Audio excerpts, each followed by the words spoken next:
All right, this next question comes from Modem Ski. Pachter, why are games like Limbo being sold on Steam for 10 when they are 15 on PSN? Is Sony's cut that much larger than Valve's? Seems odd that there would be a 50% markup for a game that has been on Xbox Live for a year now. Yeah, that's a good question. I mean, I think it's kind of interesting to see that you're getting different pricing. I think Sony's making a push to have all, downloadable games like that go to 15. Xbox Live has been trying to push things up. I mean, we saw DLC, map packs go from 10 to 15 over the last couple of years. I think everybody involved in the process except the consumer likes $15 better than 10. So, I mean, I think the answer is this is an experiment. No, Sony's cut isn't that much larger than Valve's. Sony gets about 30% of a download, so about $4.50 on the 15. Valve gets about 20%, so about $2 on the 10.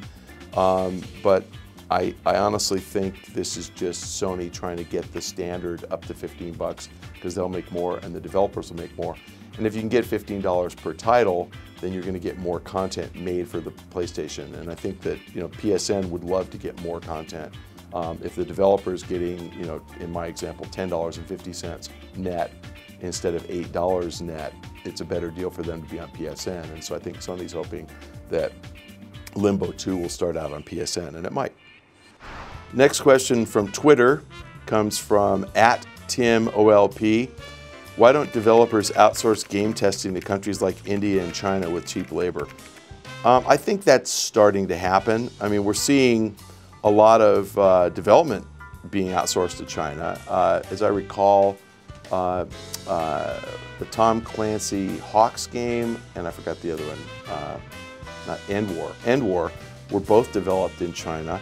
I think I Am Alive is being developed in China. So you're seeing games developed there, and that's mostly because Ubisoft made an investment in a Shanghai studio.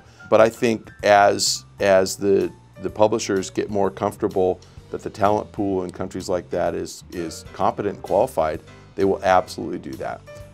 Game testing is probably the lowest cost part of the entire development process. That's the entry-level job. They don't pay those guys very much in the US, and I don't think it's really a big part of the budget of a game. I mean, it's probably 5% of the budget. So you cut the price in half, maybe you save 2% off the budget. I think that's coming, so I do think that's a good question. All right, this week's next question comes from Killer300AD. Dear Pac-Man, I know this might be non-industry related, but what's your opinion about the incident in the UK where an adult gamer lost it while playing Call of Duty Black Ops multiplayer and went to the house of his tormentor, a 13-year-old, and choked him? I didn't look this up, so I'm hopeful that the 13-year-old kid did not die. But if the adult gamer who lost it choked the 13-year-old and that 13-year-old stopped talking smack on Xbox Live, I think that's a good thing. I think more 13-year-old kids need to be bitch slapped and choked.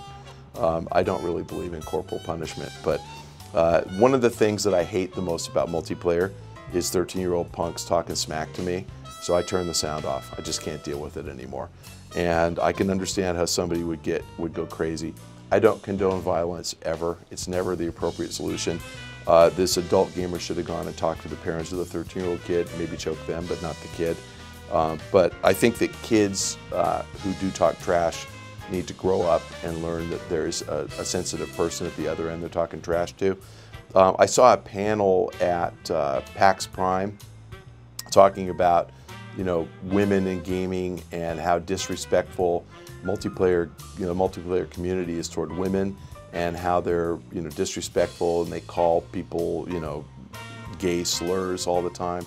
I think that's bad. I think that multiplayer, if you participate in that, you should be sensitive to the fact that the people at the other end of your invective are people who have feelings just like you, and you should treat them as if you would treat your friends, not treating your enemies. I don't get it, but it's something that goes on, and it'd be nice if there was a way to complain to Microsoft and have them cut the 13-year-old off.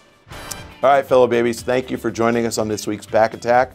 Remember, if you have a question, you can submit it to the link on this page, or you can submit it to Twitter @Michael Pachter. Make sure you copy @RohanLikesPants, because he selects all the questions that we answer. So suck up to Rohan and you got a chance of your question getting answered.